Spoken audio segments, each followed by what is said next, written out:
This is Shifting Our Schools, episode 69, from BKK to Eduro. Listen up, educators. Are you looking to take your classroom to the next level? The technological shift in education is happening right now. If you're looking to integrate technology into your classroom, you're in the right place. Welcome to Shifting Our Schools with your host, Jeff Udick. Well, welcome back to Shifting Our Schools. Thank you for tuning in this week. So glad to have you as a listener.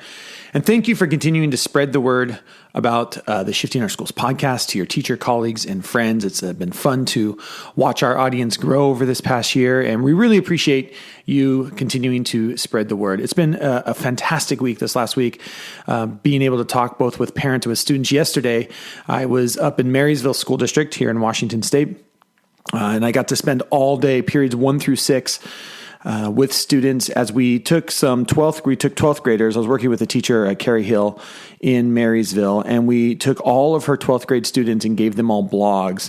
They're going to be blogging and reflecting on their 20% project she is doing with them.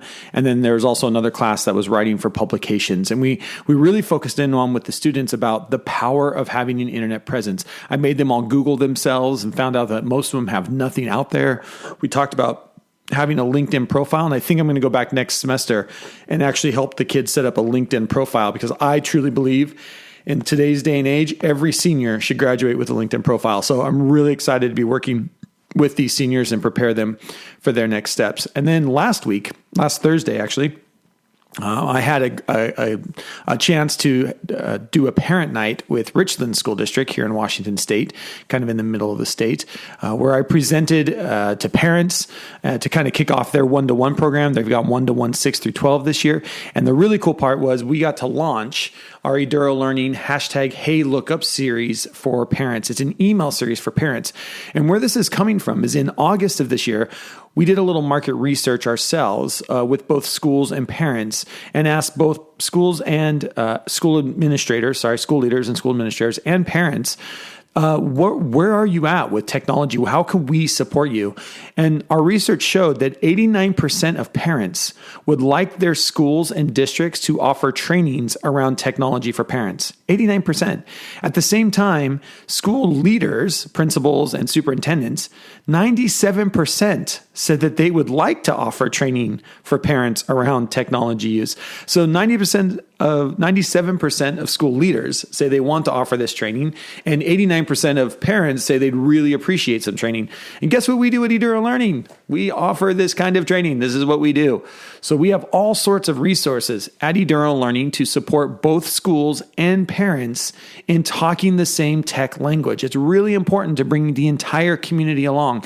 If you go to edurolearning.com, that's EDURO Learning, all one word, edurolearning.com, and click on parents at the top. You'll see a parent link at the top. You're going to get a ton of both free and very inexpensive resources to support both schools and parents in talking this same language with students. Also, as part of this, because of what came out of the research, we have launched a new free email series for parents called #HeyLookUp. We're also going with social media on this. That's why we're using the hashtag. And really what parents told us was they wanted information in small chunks that they could view on their phones. That became out really because parents are going all over the place, but you have 10 minutes here and 15 minutes there. So we were trying to figure out what's the easiest and best way we can get on your phone. And so we have created a 6-week email series. It's completely free for parents. And so what you can do is you can sign up for the newsletter at the #HeyLookUp newsletter. And what will happen is you will get one email a week for 6 weeks. And let me give you what these weeks are. So week 1, the email is all about how much time online is too much time online. Week 2, putting limits on your child's screen time. Week 3, 3 habits for managing our mini digital devices. Week 4, staying safe online. Week 5, strategies for managing social media with your kids.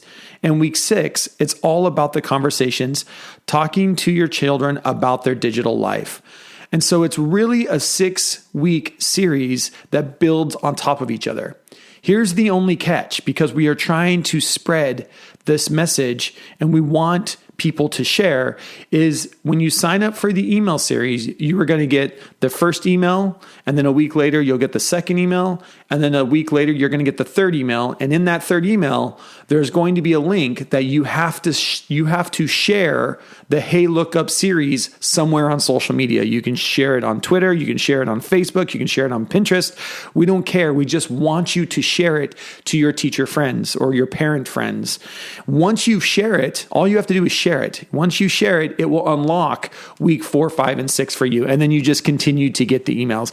But we're trying to build some momentum here so that we are helping parents and teachers and schools. And that's really what we're about here. And our market research is showing that there's a need for this, and we need your help to help spread this message. If you are a tech coach, this I think is a great thing that you can send out to your parent community. Maybe it's in a parent newsletter. All the information can be found on the Eduro website, and that's edurolearning.com/parents, or you go to edurolearning.com and you click on parents. And of course, there'll be resources all over the SOS podcast page. I will put direct links in the show notes of this podcast. So if you can find the show notes on your phone as you're listening to this podcast, you can click and go instantly to all of those resources we have there. But there's a real need right now in our communities about helping both parents and schools come together to have these conversations. And we're hoping that we can provide some of those resources for you. There's just really good resources for parents, again, all over the website. So please make sure you check that out. This week, though, for you teachers out there, our free PDF, as we continue our launch of our Connected Teacher, is who do you follow when starting your PLN. It's a great little PDF for anyone that has a Twitter account or is on social media, or anyone looking to start breaking down the walls of their classroom and connecting to other classrooms around the world. It's just a great free PDF of how do you get started in understanding building your personal learning network. Also this week, we have a bundle of courses on sale. We are putting a flash sale on our Digital Literacy in the Connected Classroom course bundle. It's usually $69, but for this week, as part of our Connected Teacher launch, you can get this 3-course bundle for just $25. It's 3 courses for $25. Here are the 3 courses you'll get when you sign up for the Digital Literacy in a Connected Classroom. Course 1, Fake News and the Responsibility to be Digital Literate. Course 2, Respectfully Disagreeing as a Resilient Digital Citizen. And Course 3, Breaking Down Classroom Walls to Build Bridges. These are courses for teachers to give you resources, ideas, and suggestions to bring these conversations into your classroom. It's a fantastic, quick 3-course bundle on sale for $25 this week only. So you're going to want to head over to sospodcast.org. And then up at the top, you will see a link that says CT for Connected Teacher. Or again, all the links will be in today's show notes, and you can just click on them there and head right on over. So you can, again, head over to sospodcast.org/CT, and that will take you directly to our Connected Teacher information. If you are interested to go even deeper in your learning, don't forget our Connected Teacher micro-credentials launching soon. You can learn more about that. You can watch videos from teachers who have already gone through the micro-credential, talking about how it has changed their classroom, ways they've connected their kids outside of the classroom walls, and so much more about our Connected Teacher micro-credential and just the resources we have about becoming a connected teacher. So, all right, this week, Chrissy, Kim, and I put away our meeting agendas and kind of back away from the day-to-day of running the business to stop and reflect about how in the world did we get here. So we just took some time and very off script, especially for our meeting agendas and the way that we usually run our meetings, because we are a global company. Usually when we're online, we have a very strict agenda that Kim does a really good job of keeping us our toes to the fire to make sure we get through it. So everybody is online for as little time as possible. But for this about a 40-minute session, half-hour session or so, we decided no agendas, and we just wanted to talk about how did we get here? How did 3 teachers who all happen to be teaching at the same time at a school end up, going from being 3 teaching colleagues to offering a program and creating businesses that consult with schools, create online courses, create parenting resources, partnering with universities to offer master's degree programs. it's just unbelievable when you stop and reflect on the journey so far. And so that's really what we wanted to do, is give you kind of an insight of, who is Chrissy, Kim, and Jeff? What are our backgrounds? Where do we come from? And how in the heck did we get to a place that we are running this company called Eduro Learning? So I hope you really appreciate this little a little reflection, a little memory gathering, us trying to remember exactly how it all happened, because it seems like yesterday. But I hope you enjoy us just kind of talking about how we went from being teachers in the classroom to running a global business. And with that, on with the show. All right. Well, welcome everybody to another episode of Shifting Our Schools. I'm so excited that I have my two favorite partners with me here this evening. Kim Kafino is joining us from Thailand, and Chrissy Hellier from New Zealand. So before we get started, we're going to spend some time, for better or for worse, reminiscing tonight on just how we got to where we are today. But before we do that, I really want both of you to kind of tell your story to all of the listeners of Shifting Our Schools. So Kim, let's start with you. Like where did you start as a classroom teacher, and how did you get to where you are today? Oh boy. Okay. I'll try to make it short. My best friend from high school went as a intern to Munich International School the year after she graduated university. We went to visit her, thought it was awesome. I wanted to do it, ended up taking over her job. So my first teaching job was actually at Munich International School. Loved it. Didn't know that I was going to love it as much as I did. Loved it. Had a super supportive administrative team. They basically sponsored my teaching credential and my master's degree, which was amazing, because when I went as an intern without any of that stuff. Did all my teaching practice there. Like everything happened at Munich International School. And while I was there, I was the intern in the computer lab at the time. Mm-hmm. And my whole family comes from like a techie background, because my parents worked for IBM. So I grew up going to like IBM parties and like kind of having lots of computers around the house. So it all felt really natural for me. Anyway, that all was like perfect. Just one of those random things that all worked out perfectly. Ended up staying there 5 years, got my teaching license and my master's degree in education, built up their technology integration program from computer lessons when I got there to being fully integrated by the time I left. And the only reason I left after 5 years is because of visa limitations in Germany. That's one of those things, like after 5 years, you don't get your taxes back. And it was a big chunk of money. So we wanted to get that money back. Somewhere else now. Exactly. So then we went to Malaysia. And while I was in Malaysia was when I started using Twitter and kind of building up my personal learning network. From there, went to ISB, worked with both of you guys, which was awesome. Yay. Then went to Japan for 5 years. And now I'm back in Thailand again, running Eduro from my home right here. From your home office. Yeah. Yeah. Eduro, I mean, we got 4 offices. We were counting the other day. Like, we're literally a global, it's everybody's home, but we have 4 offices globally. Chrissy, from the very bottom of New Zealand. Now, if you listen to last week's podcast, I gave a little hint about this, that you and I figured out when we were using Google Maps, that we're like literally the same latitude, only completely opposite. I know. I can't get over how impressive that is when you point that out to other educators. It's so quite cool. Funny. So they Chrissy, don't tell us believe a little bit about your story. Oh my goodness, my story. Well, I'll try to keep it short too.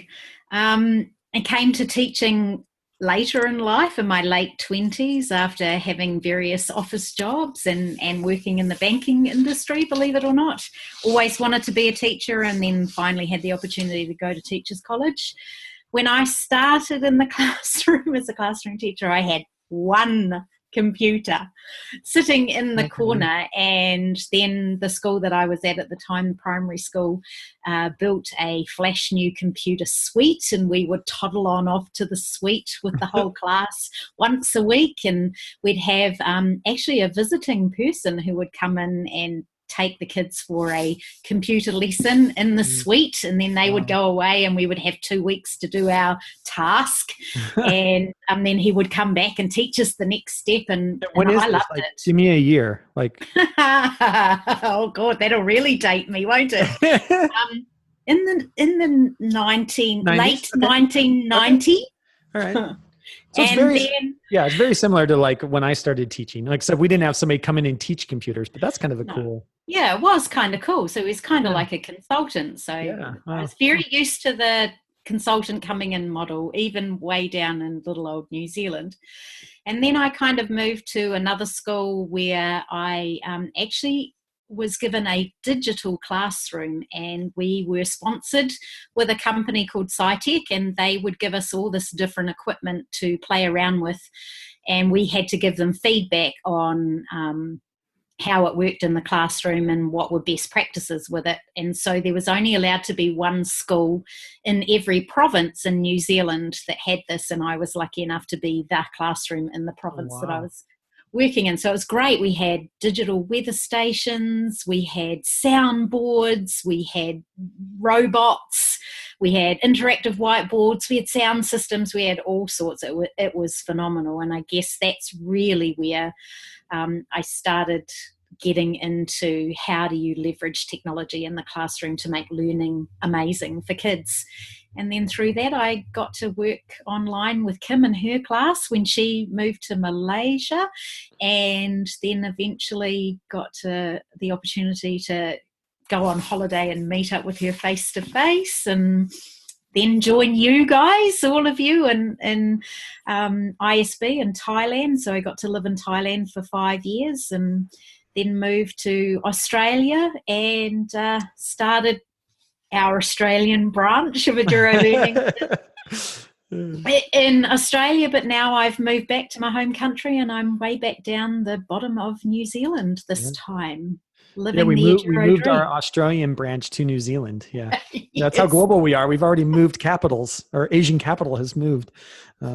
So it's so great. And at some other point, I think the two of you telling your story as well of meeting online and having your classes connect, and then you going on holiday and meeting Kim face to face, like you guys were friends online before you were face to face. It's just part of that. Kim let this complete stranger into her home and let me stay for 5 days, wasn't it? Yeah, but you weren't like a stranger. Like I always say, it was the body of the mind I already knew I like that. and connected with. It's just your physical form. Yeah, which is why Chrissy runs our Connected Teacher Micro-Credentials. She's been doing this for a really long time. So it's very, very cool. But as you can probably tell from the story, that Bangkok is where our reminiscing is going to begin today. And we're going to really talk about how did we get to this point in time? Because I think it's really good for the three of us to sit and reflect on that. And it actually starts with what we've been talking about the last couple of weeks on the podcast, which is our COTEL program, Certificate of Educational Technology and Information Literacy. And it started in 2000. I showed up in 2008. Kim, I think you were there the year before that or 2 years before that. And Chrissy was a year after me. So the three of us kind of came in year by year by year. No, I think I started the same year as I came in the same year as me. You were just late. Yeah, but I was just 2 weeks late. That's right. You were 2 weeks late higher. That's right. We came in the same year together. But really it's one of those fascinating things of like, how did we end up here? And I don't think any of us thought that one day we'd be running a global company. We're all educators who are supposed to be teaching little kids, and here we are. And Kim, maybe I'll start with you, because you were there on ground zero when the International School of Bangkok, where we all ended up working, decided that they wanted to offer a credential program to teachers. So kind of talked about that before even Chrissy and I showed up, kind of like, what were the conversations at the school? So the school had a history of running 15 credit certificate programs that led to a master's degree through SUNY. And the ones that they had done before were, I think, educational leadership, and there might have been one other one. So they had these programs at the school over the years. And the director of curriculum at the time, Ann Stroud, was like, all right, we've done these. Almost everyone who's interested has taken them. We need something different. The school is really interested in moving towards an integrated technology model. We want to start bringing in that kind of one-to-one environment. What can we do? What can we build that's very similar along that same model, but tailored towards teachers using technology in the classroom? So at that time, it was me, Justin, Dennis, and I think it was Stephen Lehman, but I hope I'm not wrong. Yeah, it must have been Stephen Lehman. And Anne said, can you take these courses that SUNY has available and can you make them relevant for us? Because as Jeff always likes to say, one of the courses on the list was like the microcomputer in the classroom or something like that. It's so awesome. And just to clarify, SUNY is State University of New York, so it's a university system. But anyway, go ahead. Yeah. Yep. And they had a special office that was for international schools. So they run certificate programs all over the region. So it was like really common to have one of those kind of programs at your school. Anyway, so we started planning what we decided to call Coattail, which in retrospect, perhaps if we had thought it would last as long as it has, we may not have come up with that exact. But we started planning those courses knowing that we were going to facilitate them the following academic year, which is when Jeff came in. So we had kind of written the courses and the curriculum, and then Jeff came in, and all of us got the opportunity to teach them that first year that Jeff was there, 2008. And we ran a cohort of about 40 people over a year and a half, and that was so popular that after that year and a half was over, we ran another cohort of about 30 people, and that's how it And I think the crazy thing is, if you remember back to 2008, like it's so fascinating. Like I still have this picture of us running one of our Saturday classes, and Twitter is like less than 8 months old, right? In 2008, Twitter's like, I think just over a year old, because I think it started in early 2007. But I still have this picture on one of our Saturday classes. We were streaming on Ustream TV back in the day. Yep. And so I have this picture of that pile of books. Yeah, the pile of books and the camera on top. Like it was so hacked together. But it was incredible. And we did take 40 teachers through that program that first year. And Chrissy, were you that first cohort? I was. I am one of the foundational graduates of the Coattail program. I'm very proud of that. Yeah, you should be. So we did this. It took about a year and a half. It took 3 semesters to kind of go through the program. And I think we didn't even know at the time, I think, how powerful the program was. And a big part of the program and the way that you, Kim, and Justin, everybody set it up was this idea of being focused on reflection. And so having every teacher, even back in that day, we didn't have like the Coattail website. Every teacher had a Blogspot blog that we made them set up, and they had to reflect. All of their assignments were reflections on blogs. And that became a really powerful, I think, way to demonstrate the learning from the school. So we had no idea it was going to be like that. We just knew that's what we wanted to see our students doing. So we wanted the teachers to be getting the experience of doing it. Yeah. And so then the next year, it was so popular. The next year, I think we had 35 teachers signed up. So over 2 years, we took 75 of, 150 teachers or so. It was almost, I'm going to guess it's about half the staff went through this program. And then some, like Chrissy, you went on and got your master's degree, correct? I did, yes. And did my action research project in blogging, and does it make a difference to students writing? Yeah, because you were teaching 5th grade at the time. Yes, I was. Yes, 2 years of teaching 5th grade. So that was a really great project to do. And I'd been blogging before I'd come to ISB. I remember Jeff writing a blog post about me arriving, like, I might not know where the toilets are, but I've got my kids blogging already. Yeah. And he was right. I didn't know where the toilets were. But we had our blog set up. So for me, Coattail was phenomenal because it kind of fit side by side with what I already believed. And if you don't already believe that reflection is a powerful tool for students, then Coattail certainly showed you the power of reflection. Yeah. And so from there, I think from the 2 years, and you guys can help me because it's been a while now. I think if I remember right, Taipei, from what I remember, Taipei contacted us and said, hey, we hear you're doing this really cool thing. Would you guys want to come do it here? And so I ended up spending weekends flying to Taipei and back. I think it was like 8 times in a year or something stupid. It was like every other weekend I was headed to Taipei, it seemed like. And we started this idea that if we could get cohorts of 25, we were really starting to see changes within schools.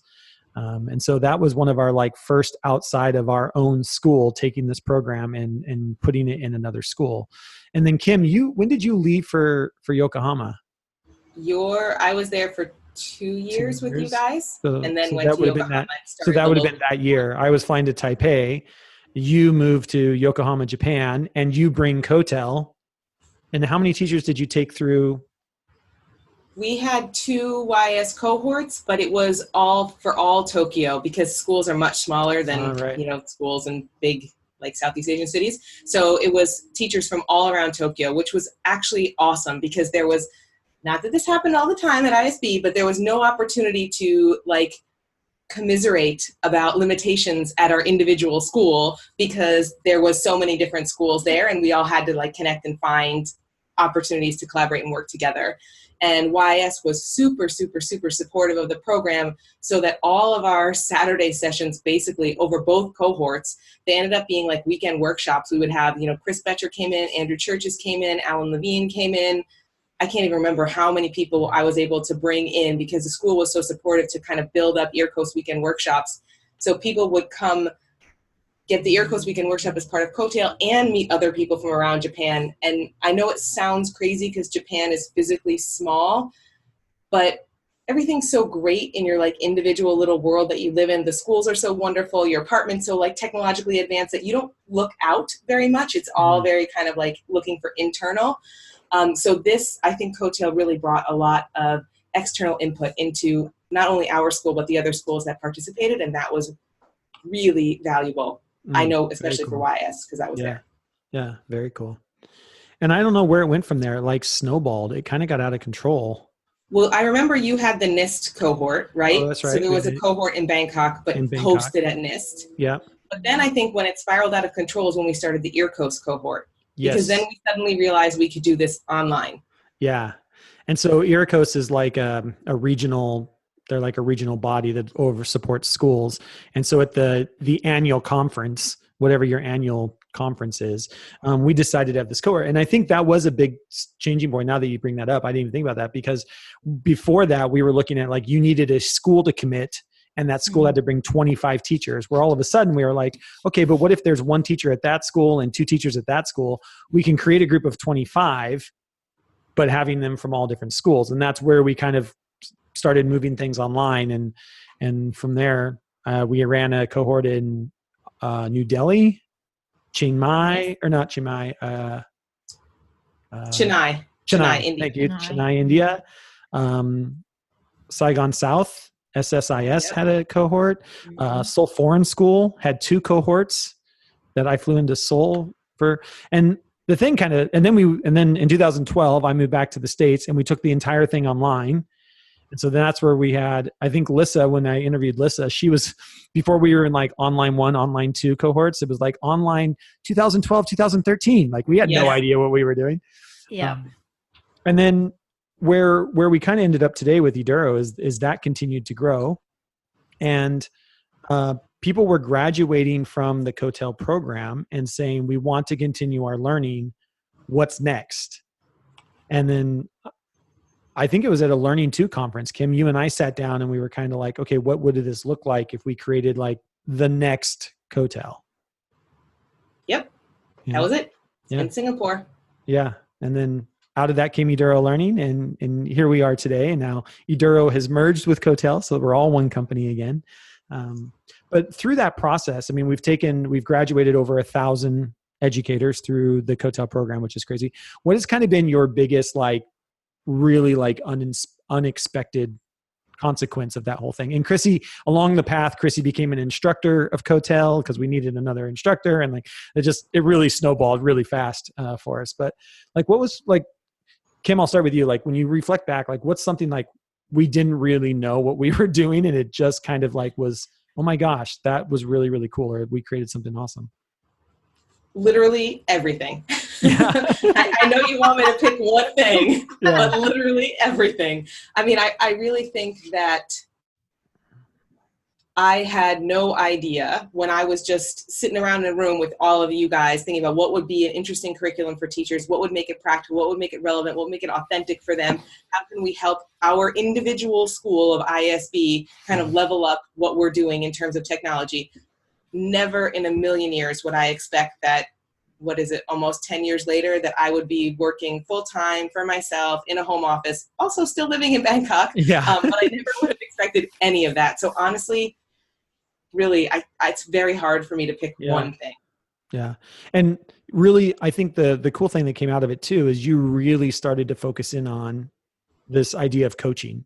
where you are now running our coaching micro credential and I mean, you were a coach in the role within your schools, but you also brought a lot of that to the Cotel program. And then with Eduro gave you that, like, what is that next step? And, what if we had some, so I think that was really cool too, is just finding your passion and be able to let that shine. Absolutely. And I also think, just as a very small aside, we have all taken online courses, whether it's for university or for like renewing teacher credit. We've all been through those online courses. And when I was at ISB, the first year I was there, I took an online course, to renew my certificate or whatever. Yeah. And it was so awful. Just everything about it was wrong. It was about quantity, not quality. It was about regurgitating the information that the instructor posted. It was about the number of posts we hit. We had tests we had to take that were open book tests. I mean, how could they be? It's not open book tests. You can't see me.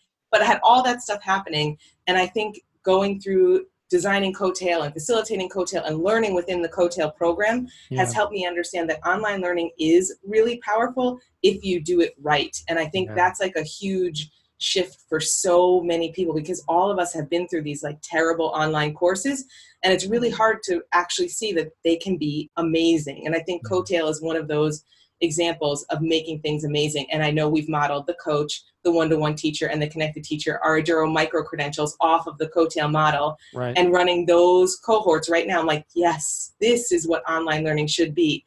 Conversations like this. It's quality over quantity. It's collaboration and community and connection and building that personal learning network so you can be an engaged and empowered learner like forever. Yeah, I love that. Chrissy, how about you? What was kind of like the thing as you reflect back on, like, what the heck, what did we do? How did we build that? I think it's the fact that it's something that is not only tangible, but it's relevant, and you can apply it no matter what situation you're in a learning environment. Like it's one of those things that it really doesn't matter what's going on. Learning has to happen, and the Cotel program and the kinds of learning that we do in Eduro learning make it so that you can apply that learning into the context that you're in. And I just think that there is no point in reinventing the wheel or doing busy work when you can be doing targeted, authentic, meaningful, relevant learning for yourself and for the kids that you're working with, or even for the adults that you're working with. And that's something that Cotel and Eduro learning does extremely well. And it's because of those experiences that Kim talked about earlier, about we've all done that awful online learning, and it doesn't have to be that way, and it shouldn't be that way. Yeah. And I agree with you, like, especially teacher online courses. Like, why would I have you learn a new idea or theory or approach and then have to go respond to 3 other people in the discussion when you have little experiments running around in front of you every day? Like, experiment on them, see what works, try out the theory, try out this approach, and then come back and reflect on that. Like, what worked, what didn't work. And I think that was that whole cycle of, here's an approach, go try it out, and then what I call closing the loop. The most important part is reflecting on, what did you do? What did you see? And how did that work for you?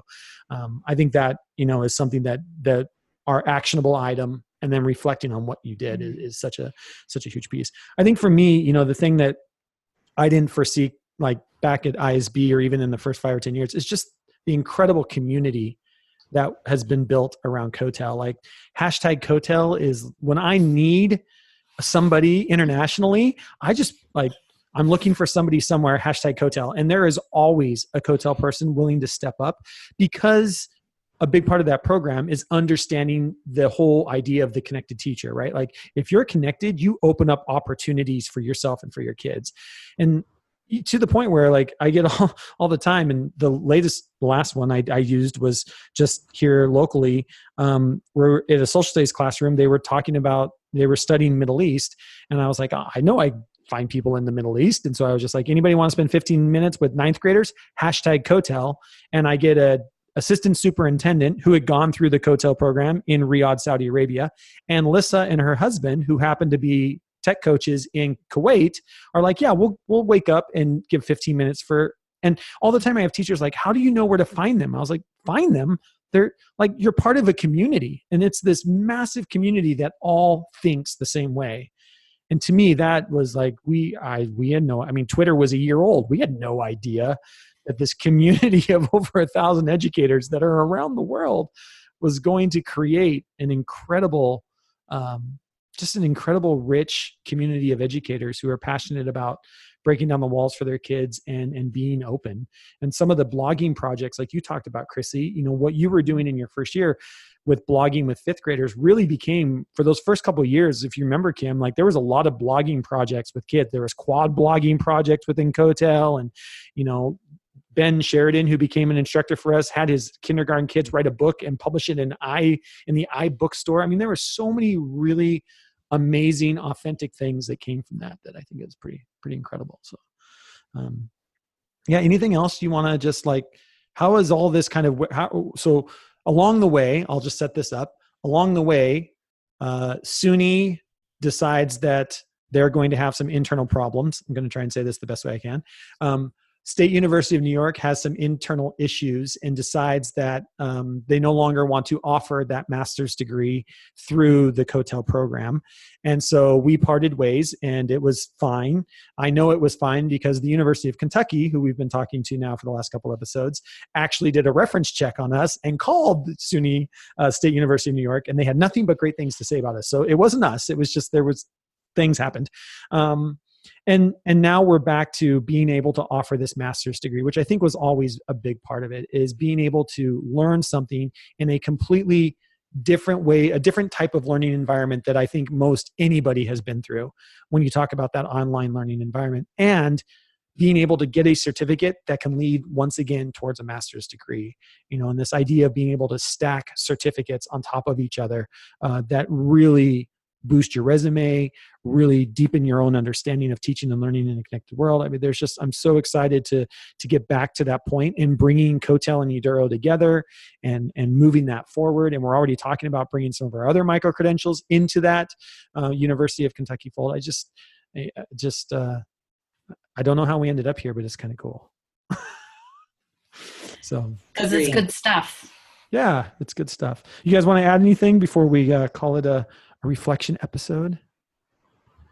No, I think you said what I was going to say when you were about to ask us a question. Is it's really exciting to see that the growth of Cotel has allowed us to connect with another university and allowed us to build these other micro-credentials, because that's what Cotelers want. They want to deepen their own professional learning, and they want to be able to focus in on an area that's really relevant for them. And so having the opportunity to be able to design those micro-credentials around coaching, around the one-to-one classroom, around being a connected teacher, so that people can have that really authentic and empowering online learning experience around a like slightly more focused area. I think that, to me, that's the most exciting outcome at this point in time. Yeah, cool. Any final words from New Zealand? Well, I just think the opportunity to do something that really matters and work side by side with what you're doing with kids and learning anyway is a bonus in my book. Like, let's work smarter, not harder. Yeah. And that's exactly what Cotel allows you to do, especially if it allows you to get your master's or to get your stackable certificates whilst doing stuff that's really amazing for kids. Yeah. Like, I can't think of anything better. Yeah. You get to apply it tomorrow, right? Like you get to learn it and apply it tomorrow. Okay. It sounds so cheesy, but it does. True. It's so true. Well, thank you. I appreciate you two taking time to go down memory lane and kind of give some background about how we got to where we are as both Cotel and Eduro company. So we're going to hang up here, and we have another meeting right after this. So until next time, we'll see you on the network. Thanks so much for listening to this episode of Shifting Our Schools with your host, Jeff Udick. For more great content and to stay up to date, visit sospodcast.org, facebook.com/Jeff Udick, and on Twitter @JUdick. If you enjoyed today's episode, please leave a review and subscribe, and we'll catch you next time on Shifting Our Schools.